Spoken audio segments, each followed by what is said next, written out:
Long, kalau ya long tapi betul. U pendek, a titik kalau pendek. An'amta alaihim ghairil maghdubi alaihim waladdallin. Kataballahu alaihim, kataballahu alaihim. Lain menit ada mut alif lam koma, ya alif lamnya jelas. Jadi ada lama wajib munfasil. Lima tomi sekarang majaz munfasil. A pendek, a pendek, da. Ini gigi ini tidak da. A'udzu billahi minasyaitonir rajim.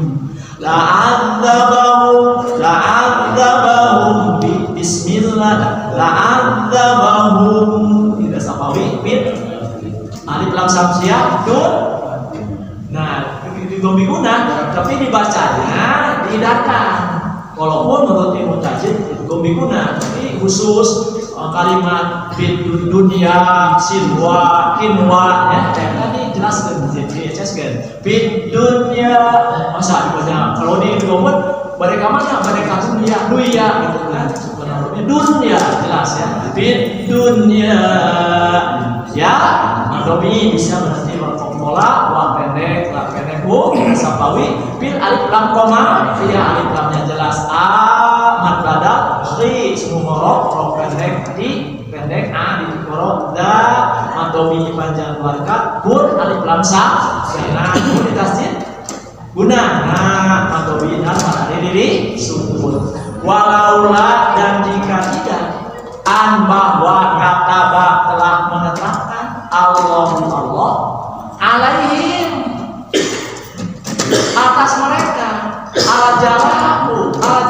pengusiran di adzabahum pasti Allah mengajar mereka pi pada dunia walahum dan mereka pi pada akhirati akhirat adabu azab an-nari neraka.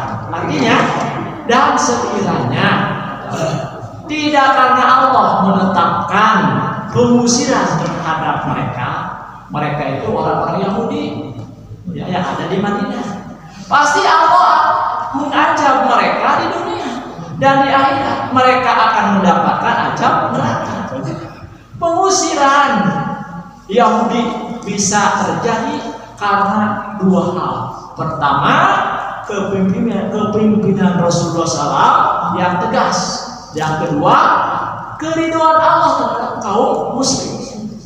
Adapun firman Allah Subhanahu wa taala, walaula an kataballahu alaihimul jalaa la adabahum bil dunya, dan jikalau tidaklah karena Allah telah menetapkan pengusiran terhadap mereka, benar-benar Allah mengajab mereka di dunia. Seandainya Allah tidak menetapkan bagi mereka pengusiran itu yang mengakibatkan mereka terusir, meninggalkan kampung halaman dan harta benda mereka, tentulah bagi mereka di sisi Allah adalah azab lain, misalnya dibunuh dan ditawan dan lain sebagainya. Karena orang Yahudi ketika ada di Madinah, dia propaganda musik-musik ketenangan umat muslimnya di bawah Rasulullah. Siapa yang tidak yang beribadah di lampu terus itu subhanallah ya membuat onahan. Makanya Rasulullah itu mengusir orang-orang Yahudi di Madinah. Jangan sekarang ya ada di Palestina tahu orang-orang Yahudi Israel perang dari dulu itu diusir oleh Rasulullah. Salah salahnya buktinya ayat ini. Sekarang di Madinah tidak ada orang Yahudi, semua adanya di luar yang Madinah. Amanlah Madinah. Subhanallah ya, kaget tuh. Subhanallah. Dan mengasahkan dari orang-orang munafik, ya, orang-orang kafir, itunya sudah tersenang umat Islam berada di masjid ngaji, itunya membahas Al-Quran, hadis, tidak semua orang-orang munafik, orang-orang kafir. Ya. Karena mau bantu di neraka gitu. Orang sih itu neraka. Siapa? Orang bakal mau. Allah dibawa kurang amal ibadah kita terus benar ibadah kecat keacanya tak berjalan dunia terus orang kewajiban kalau berilmu terus gitunya amalkan diamalkan. Demikianlah menurut apa yang dikatakan oleh Al-Jubri dari Urwah As-Sa'di dan Ibnu Jain, karena sesungguhnya Allah telah memastikan atas mereka bahwa Dia akan mengajar mereka di dunia ini di samping ajab yang telah disediakan bagi mereka di hari akhirat, yaitu dimasukkan ke dalam neraka jahanam. Ibnu Abu Hatim mengatakan telah menceritakan kepada kami ayahku Bani Nadir adalah segolongan orang-orang Yahudi. Perang ini meletus setelah 6 bulan perang Badar. Rumah mereka berada di suatu kawasan pinggiran kota Madinah. Lalu Rasulullah SAW mengepung mereka hingga bersedia diusir, dan hendaknya mereka diperbolehkan membawa harta benda dan barang-barang yang dapat dibawa oleh unta mereka, terkecuali senjata-senjata mereka. Dan gitunya diusir orang-orang Yahudi adanya dulu di pinggiran kota Madinah sebenarnya. Lalu terus umat Islam, orang Muhajirin dengan orang Ansor diganggu terus. Itu subhanallah, karena perintah Rasul dan perintah Allah, perangilah orang-orang yang menerima Islam, gitunya dihantar di jalan Allah, diusir, gitunya diusir, mau dia langsung 3 kali mengusir orang-orang Yahudi tersebut. Itu keberanian Rasulullah SAW. Kalau seandainya pemimpin sekarang berani seperti Rasulullah, wah hebatnya negara Indonesia makin jaya, ya subhanallah, luar biasa. Nah, maka Rasulullah SAW mengusir mereka ke arah negeri Syam. Mengenai pengusiran ini telah disebutkan di dalam berbagai ayat dan kitab Taurat, dan telah diletakkan atas diri mereka dan Bani Nadir. Ini merupakan keturunan Bani Israel yang belum pernah mengalami pengusiran sebelum Rasulullah SAW penguasa mereka. Berkenaan dengan mereka lah ayat ini turun, yaitu firman-Nya, Sabbahalillahi ma fis samawati wa ma fil ardh, di ayat 1 surat An-Nasr tadinya, bertasbihlah kepada Allah apa yang ada di langit dan di bumi. Masa orang bertasbih kepada Allah? Tadi suruh sekapunnya subhanallah walhamdulillah wala ilaha illallah wallahu akbar. Saya ini kutip dari Tasik Ibnu Katsir, untuk manipulasinya diambil gitu sebenarnya ayat tersebut sebenarnya. Jadi apa yang ada di bumi dan di langit bertasbih kepada Allah. Emangnya burung tidak bertasbih? Bertasbih kepada Allah. Cuma kita tidak tahu tasbih mereka. Yang tahu Nabi Sulaiman. Ya, ketika Nabi Sulaiman dengan bala tentaranya akan berjalan, ternyata di perjalanan ada semut mau terinjak, kata Raja Semut, wahai semut masuklah ke dalam lubang. Takut terinjak oleh Nabi Sulaiman dan para penggananya atau para bala tentaranya. Nabi Sulaiman tersenyum, begitu hebatnya. Dari jauh kejauhan sudah terdengar berita daripada atau perkataan semut Raja Semut. Hebatnya Nabi Sulaiman dikasih seperti itu. Dari Ibnu Abbas yang mengatakan bahwa Nabi SAW mengepung mereka Bani Nadir hingga keadaan mereka benar-benar sangat kritis. Akhirnya mereka memberikan kepada Nabi SAW apa yang beliau kehendaki dari mereka. Nabi SAW mengadakan perjanjian dengan mereka bahwa beliau SAW bersedia melindungi darat mereka, tetapi mereka harus keluar dari kampung halaman mereka dan dari tanah tempat tinggal mereka menuju tempat yang ditetapkan olehnya kepada mereka, yaitu ke Ajariyah di negeri Syam. Dan Nabi Muhammad SAW memberikan kepada tiap-tiap 3 orang dari mereka seekor unta dan bekal air minum.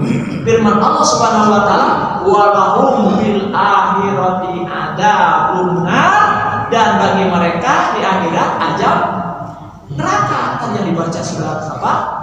Surat Al-Asr ayat 3 tadi.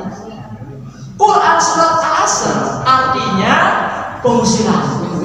Nah, surat asar teh artinya pengusiran, diusir orangnya. Tah eta teh sebutna alasan diusir. Masa diusir orang tenang. Keur kontrak cek teu mayar-mayar. Nah, asa baheula diusir menang. Tentunya punya subhanallah. Ayeuna loba diusir teh. Di pabrik ayeuna diusir karena pabrik teh bisa bayar. Diusir tidak kamu PHK. Diusir aja subhanallah. Ayeuna zaman kiwari. Banyak yang butuh ya subhanallah. Luar biasa ya. Nah, jadi Quran surat Al-Asr adalah artinya pengusiran. Surat Madaniyah sebanyak 24 ayat. Nama Al-Asr diambil dari kata Al-Asr yang terdapat pada ayat 2 surat Al-Asr. Di dalam surat Al-Asr disebutkan kisah pengusiran salah satu suku Yahudi yang bernama Bani Nadir yang berdiam di sekitar kota Madinah. Ayat Al-Quran tadi di surat 3, surat 2-nya, ayat 2. Huwallazi akhrajal ladzina kafaru min ahli kitabi min diyarihim di awalil hasr. Nah, di awalil hasr, ya. Madanakum ayah rujuk wadonu annahum mi'atuhum usumunahum minallahi fa'akahumullahu min haitsu lam yahtasibu wa qad babi qulubihim rubah yuribuna buyutahum bi aydihim wa aydil mu'minin Tasiru ya ulil absar.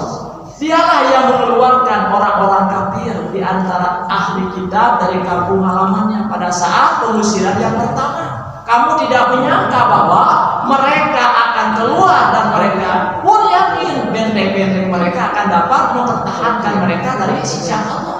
Maka Allah menetapkan siksaan kepada mereka dari arah yang tidak mereka sangka-sangka.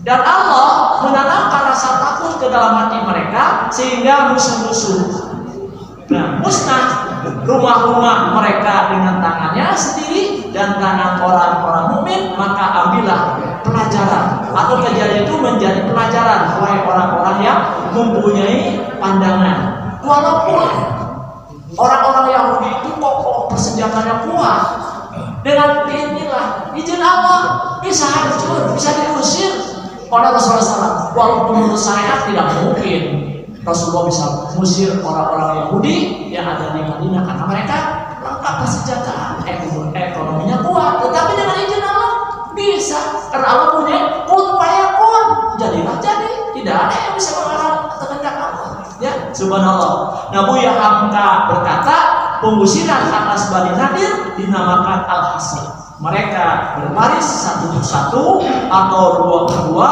untuk meninggalkan Madinah. Mereka pergi dan tidak kembali selamanya. Sakit juga cukupnya. Kita kembali ke akhir lagi. Walau